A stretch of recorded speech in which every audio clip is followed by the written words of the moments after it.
Voilà. Bien. Quand nous achetons quelque chose, quoi que soient les choses que vous achetez, il y a presque toujours un mot d'emploi qui vient avec. Vous achetez un appareil électroménager, vous avez un mot d'emploi, comment s'en servir. Et puis, vous allez à IKEA, par exemple, vous achetez un meuble et vous avez le mot d'emploi, comment le monter. Mais je me souviens, quand Julie et moi nous avons eu notre fille, notre premier enfant, on dit, où est le mot d'emploi? Le bébé ne vient pas avec un manuel, mais je vous dis qu'ici, ce serait le manuel. Mais ça serait tellement plus pratique si on avait un mot d'emploi. Bien sûr, pas simplement pour savoir comment changer les couches, ou comment faire le rôle, ou comment faire ceci, cela, mais comment enseigner, instruire l'enfant. La Bible nous en parle. Et les parents ils reçoivent ce petit paquet qu'on vient de voir là, cette Loéline, voilà, qui est tout mignon, et puis elle va grandir, et puis passer par toutes les étapes, et tout un avenir devant elle. Mais ce petit paquet, aussi mignon, c'est une grande responsabilité. Donc aujourd'hui, j'aimerais que nous parlons de cette idée de comment instruire l'enfant selon la voie qu'il doit suivre, pour que quand il sera vieux, ils ne départeront pas. Ils ne vont pas quitter. Les parents chrétiens, ils doivent avoir le désir que leurs enfants découvrent aussi le Seigneur et aussi marchent avec le Seigneur. Et c'est quelque chose qui est, on peut dire, important, qui découvre la foi, qui découvre la parole, qui découvre tout ce qui est Dieu. Et cette tâche qui est immense, c'est rempli d'embûches, de pièges, de difficultés, des choses qui arrivent dans la vie, des choses dans lesquelles on n'y pense pas. Mais le Seigneur, dans la Bible, dans la parole, il va nous donner certaines instructions. Ce matin, on va toucher quelques-uns des points, mais il y aura bien plus à voir. Dernièrement, j'ai lu un article sur Internet qui n'était pas écrit forcément par les chrétiens, mais qui parlait de l'effet de quand il y a les deux parents dans la famille. Maintenant, ceci ne veut pas dire quand il y a un seul parent que ça va tourner mal, mais vous savez, parmi les délinquants, il y a un plus haut pourcentage qui n'ont pas connu père et mère dans la maison. Bien sûr, il y a aussi ceux qui ont père et mère qui tournent mal. Mais il y en a qui n'ont pas les deux parents, mais qui se tournent bien. Mais le pourcentage parmi les criminels, les délinquants, qui n'ont pas eu le père dans la maison, il y a plus haut risque, on peut dire, que l'enfant se détourne. Mais il faut savoir que le Seigneur est au-dessus. Même malgré ce handicap chez certains, on peut savoir que Dieu est au-dessus. Et Dieu est notre Père. Qu'on enseigne l'enfant de regarder vers son Père céleste. Il y a d'autres influences. Les parents ont une grande influence dans la vie de leurs enfants. Une grande influence. Mais il y a d'autres influences. Il y aura par la suite des copains, des copines. Il y a à l'école, il y a des bonnes choses enseignées à l'école, mais il y a aussi des choses qui ne sont pas selon la parole. Et puis, il y a la télé. Quand moi, j'étais jeune, je regarde maintenant les choses que je voyais à l'époque. J'aimais beaucoup Star Trek. Mais je ne me suis pas rendu compte. C'était bourré de fausses nouvel âge, doctrine nouvel âge. Je me souviens de certaines émissions que je voyais. Il y avait un avec Lucille Ball. C'était une actrice américaine. Et la chose, c'est que c'était mise en scène avec son mari, soi-disant mari, et que à travers tout ce truc, le mari dit, tu fais pas ça, elle le faisait, ça tournait mal, puis elle mentait, essayer de faire ça pour couvrir. Quel mauvais exemple. Attention à ce qu'on voit à la télé. Puis encore aujourd'hui, il y a un plus grand danger, c'est Internet. J'utilise beaucoup Internet et je suis sûr que vous aussi. Mais il n'est pas que des bonnes choses sur Internet. Il y a beaucoup de choses qui peuvent influencer les enfants grandissants. Mais les parents, ils ont un rôle important dans l'éducation des enfants. Et j'aimerais parler ce matin de 4 choses par rapport aux parents dans l'éducation de leurs enfants. Et donc, je sais certains parmi nous, mes enfants, ils sont déjà grands. D'autres, vous n'avez pas encore d'enfants. D'autres, vous avez des enfants. Mais j'aimerais parler de 4 choses. Il y a l'amour, l'enseignement, la discipline et votre exemple. 4 choses que j'aimerais que nous arrêtions quelques instants. Ces 4 choses, l'amour, l'enseignement, la discipline et votre exemple. D'abord, parlons de l'amour. Voyons 1 Jean chapitre 3 et verset 18. Si vous avez la Bible, je vous encourage de chercher les versets. 1 Jean chapitre 3 et verset 18. On va voir certainement le verset ce matin. Nous lisons dans ce verset, 1 Jean, premier épître de Jean, chapitre 3 et verset 18. Petits enfants, maintenant, il ne parle pas que des enfants, mais petits enfants, n'aimez pas en parole et avec la langue, mais en action et avec vérité. Première chose que je pourrais remarquer, c'est dans l'amour, ça doit changer notre façon de vivre. Ça doit changer notre façon de parler. Ça doit être dans les actions, pas que dans les paroles. Quand vous élevez des enfants, est-ce que vos paroles édifient l'enfant, l'encouragent? Je vous dis quelque chose. N'appelez jamais vos enfants imbéciles. Jamais les insulter. Peut-être dire, c'est pas bien ce que tu as fait, je ne suis pas content avec toi. N'appelle pas les enfants, les insulte pas. Même quand ils font des bêtises, dis avec amour, par vos actions.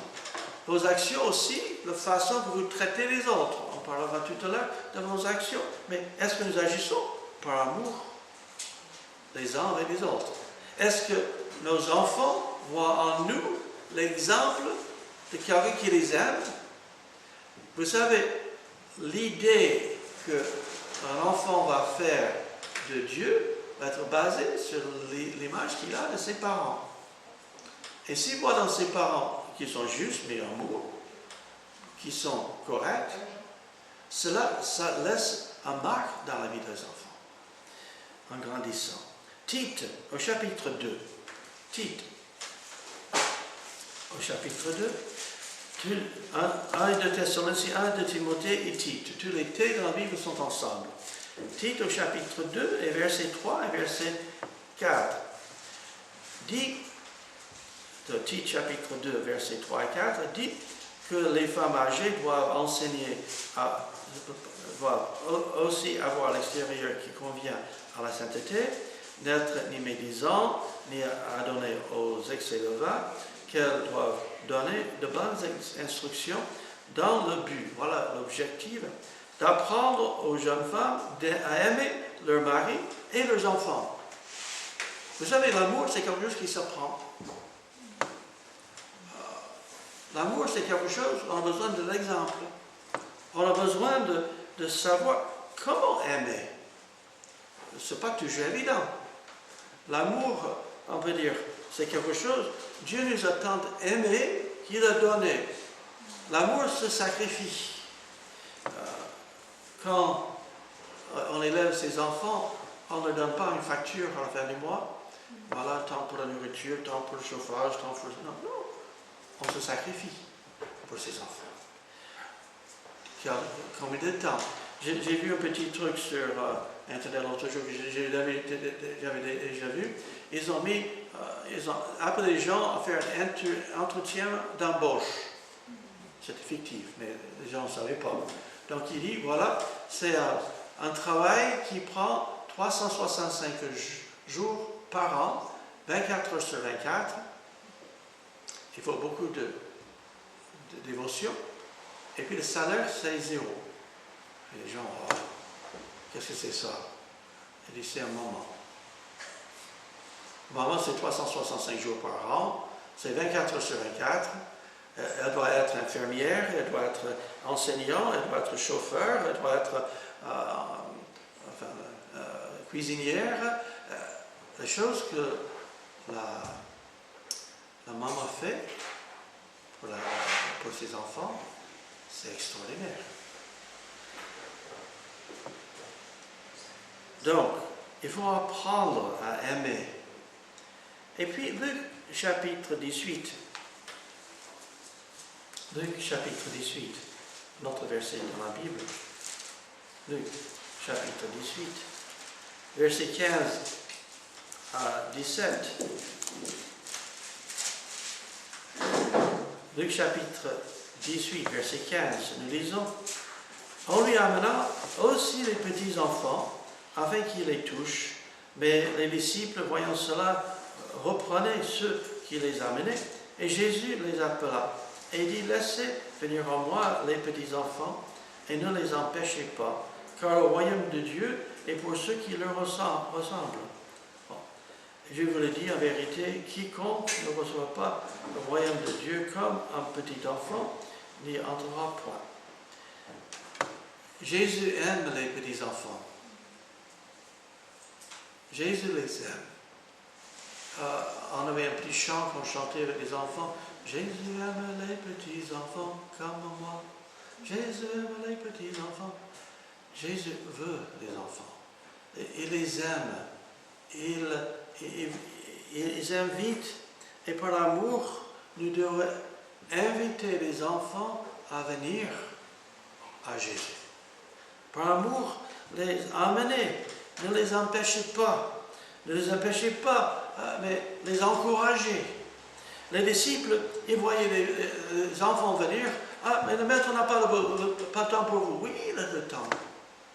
Jésus aime les petits enfants. Romains chapitre 5. Romains chapitre 5, versets 6 à 8.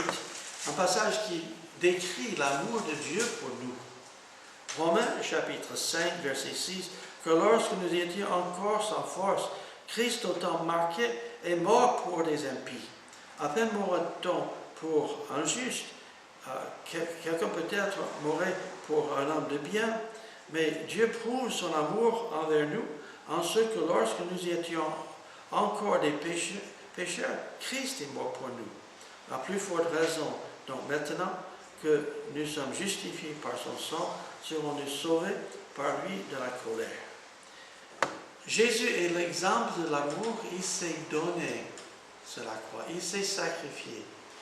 Avec les enfants, Dina, Gilbert, la petite Loaline, vous aurez des sacrifices à faire.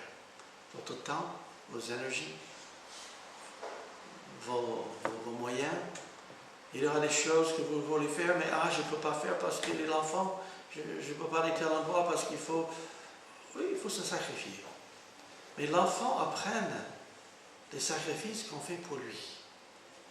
Oui, il faut aimer l'enfant avec un amour tel que Jésus a eu pour nous, qui s'est sacrifié, qui s'est donné.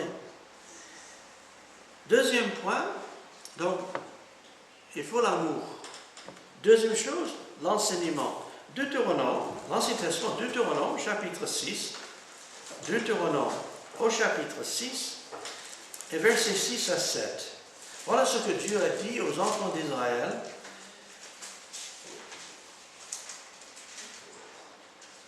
Deutéronome, chapitre 6, verset 6.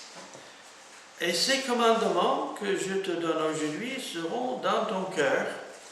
Tu les inculqueras à tes enfants, et tu en parleras quand tu seras dans ta maison, quand tu iras en voyage, quand tu te coucheras et quand tu te leveras. le monde autour de nous, c'est un lavage de cerveau. Mais ne vous trompez pas, le monde veut faire un lavage de cerveau de nos enfants. Il veut les enseigner à haïr Dieu, d'être égoïste, le monde, mais on va les enseigner, nous, de faire le bien. Et donc, ces commandements, la parole de Dieu, il veut les inculquer. Ça veut dire qu'il faut y revenir, répéter à tes enfants, quand tu parles dans ta maison, en voyage, quand tu te couches et quand tu te lèves. Autrement dit, que la vie de l'enfant soit imprégnée de la parole de Dieu. Éphésiens chapitre 6. Éphésiens chapitre 6.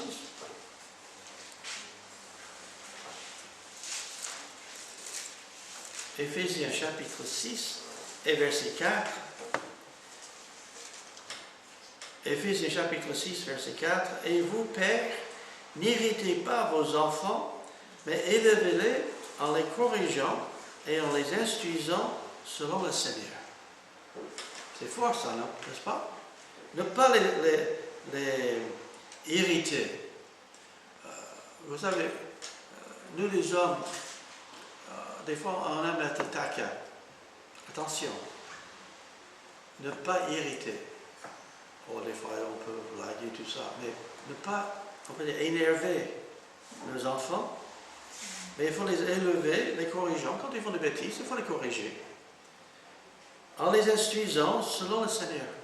Leur expliquer ce qui est bien, ce qui est mal, ce qu'il faut faire, ce qu'il ne faut pas faire, comment est le Seigneur, ce que le Seigneur peut faire pour eux, enseigner à nos enfants ces choses.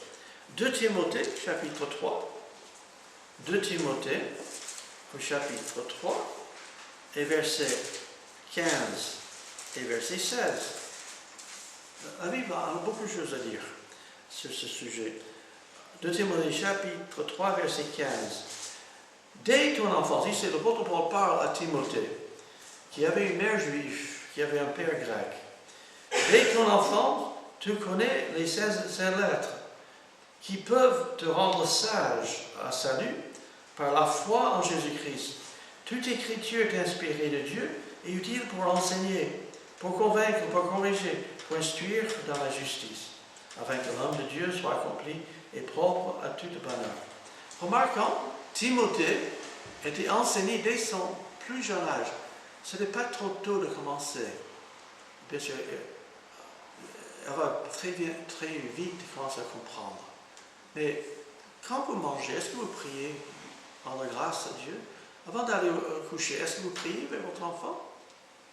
Commencez tôt. C'est jamais trop tôt. Dieu entend les prières et l'enfant va apprendre aussi. Mais dès son plus jeune âge, Timothée était instruit selon la parole de Dieu, les saintes lettres. Donc, parlons maintenant, troisième chose, parlons de la discipline. La discipline, Hébreux chapitre 12. Hébreux chapitre 12.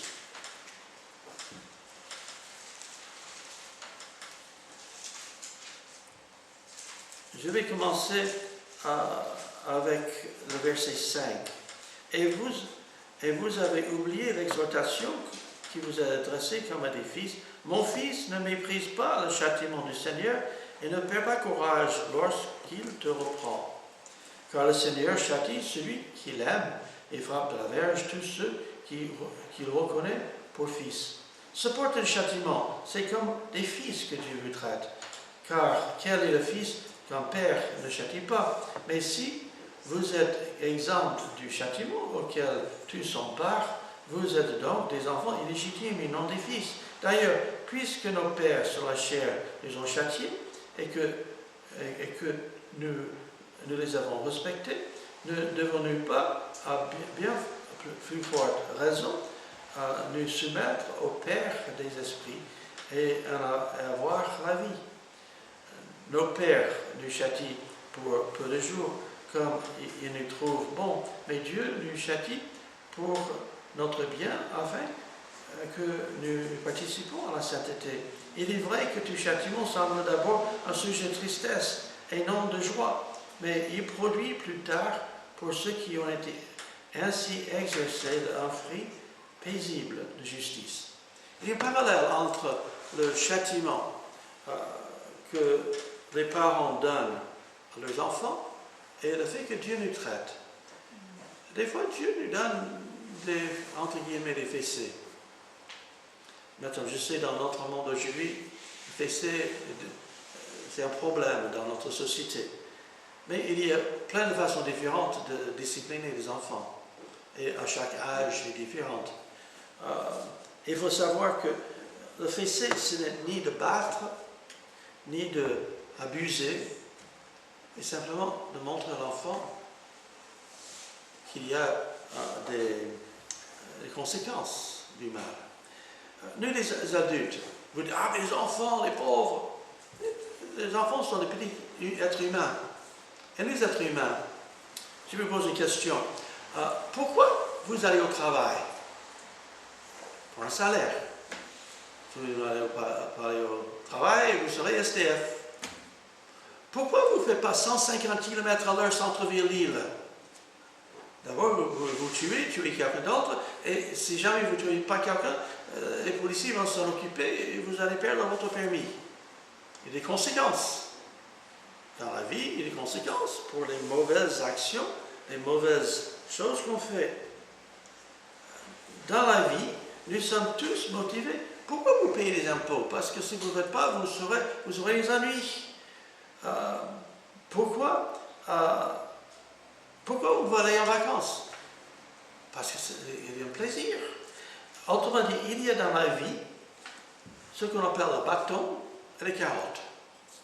Et nous sommes tous motivés pour tout ce qu'on fait par un carotte ou un bâton. Il nous récompense quelque chose qu'on veut ou quelque chose qu'on ne veut pas. Et c'est dans la nature humaine. Et quand on voit un proverbe, comme je dis aujourd'hui, pour moi, mes enfants, ils ont eu des fois, maintenant, de bonnes façons et de mauvaises façons de donner le fessé. De discipliner quelconque. Je sais aujourd'hui, le fessé, c'est un problème. Mais, parce que les gens, ils ont pris que les mauvais exemples. Quand vous donnez une correction à vos enfants, ne le donnez jamais parce que vous êtes en colère. Vous savez pourquoi? Si vous donnez une discipline, un châtiment à vos enfants parce que vous êtes en colère, l'enfant dit « j'ai eu le fessé, j'ai eu ceci, parce que maman ou papa était en colère ». Mais si vous expliquez à l'enfant, vous savez, on t'a dit de ne pas faire ça, tu l'as fait, je t'ai dit, si tu fais ça, tu aurais telle et telle conséquence. Voilà les conséquences. Et je me souviens, est-ce que vous avez jamais été arrêté par un policier à cause d'une faute de la route? Je me souviens, il y a des années en arrière, j'allais à Paris, j'étais un peu en retard, et là où j'allais, mon téléphone sonne, je conduis, je prends le téléphone, je suis presque là, et je serai là dans 5 minutes. Je dis pas plus que ça. Et je me arrête au feu rouge. Vous savez, il y a une voiture de policier. Je arrête juste de côté. Monsieur, vous savez, ces policiers, ils ne sont pas mis en colère. Ils n'ont pas crié après moi. Ils disent, monsieur, vous savez, c'est contre la code de la route de conduire la voiture en parlant au téléphone. Je dis oui. Bien. Amende à payer. Vous savez, la prochaine fois, quand ça sonne, je fais plus attention. Vous êtes pareil? Cet enfant est pareil. Et il ne faut pas donner une correction à l'enfant parce qu'on est en colère, mais simplement pour une façon de faire voir à l'enfant qu'il y a des mauvaises conséquences pour de mauvaises actions. Et quand il y a des bonnes actions, récompensez-le. La carotte. Quand l'enfant fait quelque chose de bien, bravo, c'est bien, on est content de toi. Proverbe chapitre 12. Plusieurs versets, un proverbe, plein de versets qui nous enseignent. Proverbe chapitre 12 et verset 1. Celui qui aime la correction aime la science. Celui qui hait la réprimande est stupide. Proverbe chapitre 13 et verset 24. 13 et verset 24. Celui qui ménage sa verge hait son fils, et celui qui l'aime cherche à le corriger. Chapitre 19. Proverbe chapitre 19 et verset 18. Châtie ton fils, car il y a encore de l'espérance, mais ne désire point de le faire mourir. Avec mesure de correction.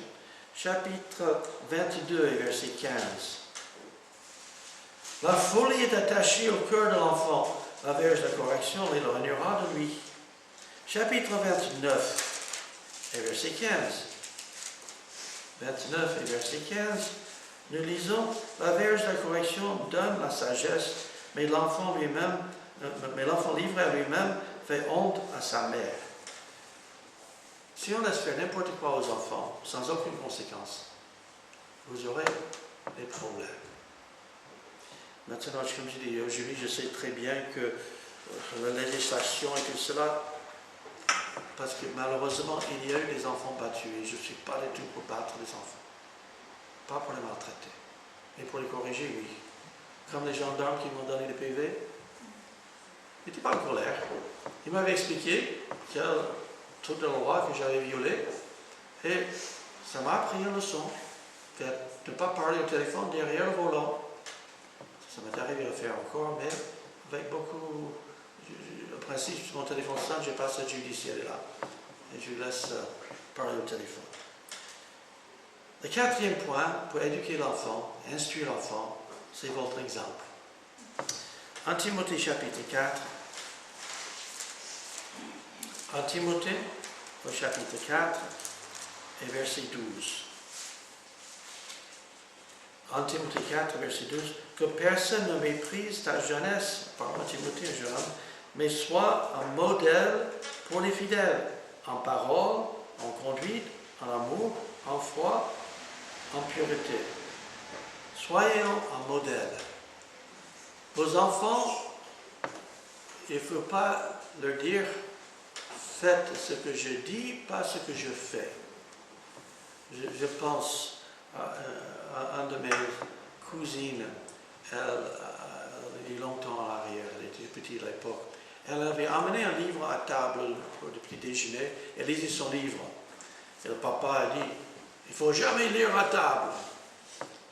Et puis le lendemain matin, le papa est là avec son journal, en train de lire le journal. La petite fille dit, papa, il ne faut pas lire à table. Enseignez par l'exemple. Soyons bon exemple à nos enfants, pour que nos enfants vont nous imiter en faisant ce qui est bien. Tite, chapitre 2. Tite, au chapitre 2, et versets 6 à 7. Nous lisons, exhorte de même les jeunes gens à être modérés, te montrant toi-même à tous égards un modèle de bonnes œuvres, en donnant un enseignement pur, digne, une parole sainte et irréprochable, afin que l'adversaire soit confus, n'ayant aucun mal à dire de tous. Soyons un modèle. Ce que vous faites parle plus fort que ce que vous dites. Si ce que vous faites n'est pas bien, vos enfants, ils voient la différence. Et les enfants sont très, très, très observateurs.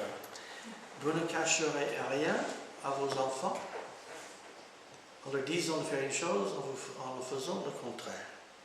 En Pierre, chapitre 2, en Pierre, chapitre 2, verset 12. En Pierre, chapitre 2, et verset 12. Ayez au milieu des païens une bonne conduite, afin que, là même où ils vous calomnient, comme si vous étiez des malfaiteurs, ils remarquent vos bonnes œuvres et glorifient Dieu au jour où il les visitera. Soyons un modèle. Que votre conduite enseigne à vos enfants ce que c'est l'amour de Dieu. ce que c'est, ce qui est juste et bon. Donc, sachons l'amour, sachons, la deuxième idée, c'est l'enseignement, troisième, la discipline, quatrième, votre exemple. Voilà le défi. Dina, Gilbert et tous les autres, avec nos enfants, nos petits-enfants, dans mon cas, que le Seigneur nous aide. Mais pour pouvoir le faire, il faut que soi-même, on soit enfant de Dieu. Et comment on devient enfant de Dieu? C'est par la foi. J'ai une petite illustration que tout le monde qui me connaît a déjà vu cette illustration, mais je vous le donne. Laissons cette main représenter chacun de nous. C'est vous et moi. Et mon portefeuille, je le laisse représenter mes péchés et vos péchés. Nous sommes tous pécheurs. Nous avons tous dit le mensonge. Nous avons tous volé quelque chose. Nous avons tous, des fois, été injustes. Nous avons tous fait des choses qui sont des péchés. Mais Dieu, il nous aime. Mais nos péchés, il faut qu'il les juge. La Bible dit le salaire du péché, c'est la mort. Et on peut dire que nos péchés nous séparent avec Dieu. C'est une barrière. Dieu nous aime. Dieu nous aime avec cet amour qui s'est sacrifié pour nous sur la croix. Mais nos péchés, Dieu ne serait pas juste s'il laissait impunis les péchés commis. Dieu serait injuste. Et la justice de Dieu, l'amour de Dieu, s'est rencontré à la croix du Calvaire. Mais laissons l'autre main représenter Jésus-Christ. Lui n'a jamais péché. Il était Dieu lui-même manifesté en chair. Il est venu sur la terre. Il a vécu une vie parfaite, sans péché. Et quand lui, il a choisi de mourir sur la croix du Calvaire, c'est ça le péché. Il est mort, il est devenu péché. Il a pris sur lui-même le châtiment que méritent nos péchés, pour que nous soyons justes sans péché. Et puis il est mort, enseveli, il est ressuscité. Et la seule chose que nous pouvons faire, c'est de croire en Jésus-Christ. C'est par la foi que vous êtes sauvés par le moyen de la foi. C'est la foi en Christ. La parole de Dieu est semée dans notre cœur. Et est-ce qu'on laisse la foi se développer? Jésus nous aime, mais nos péchés doivent être punis. Jésus-Christ, pur, juste et droit, a pris sur lui-même le châtiment que nous méritons pour que nous soyons justes, justifiés, qu'on puisse le connaître et passer l'éternité dans sa présence. Voilà l'évangile dans quelques mots, la bonne nouvelle. C'est la foi en Jésus. On devient enfant de Dieu, pas par le baptême. On devient enfant de Dieu, pas par un acte religieux. On devient enfant de Dieu par la foi, en recevant Jésus-Christ comme son sauveur. Si vous êtes ici aujourd'hui et vous n'êtes pas, vous dites, je ne suis pas sûr d'être enfant de Dieu, croyez en Jésus-Christ, vous serez enfant de Dieu. Et vous entrez dans cette relation avec un Père céleste qui vous aime. Des fois, il donne les fessées, mais surtout, il est promis le ciel. Prions le Seigneur. Notre Père, nous voulons te louer pour ta parole. Et merci pour les instructions que tu nous donnes pour savoir instruire l'enfant. Mais Seigneur, toi-même, tu veux nous instruire à chacun de nous. Tu veux que nous soyons, chacun de nous, en train de marcher selon toi. Et nous te prions, Seigneur, que tu nous aides à être le modèle pour les autres. Pour les parents, d'être un modèle pour les enfants. Et que notre vie reflète l'évangile que tu nous donnes. Ta parole qui nous enseigne. Que ton nom soit glorifié. Au nom de Jésus-Christ. Amen.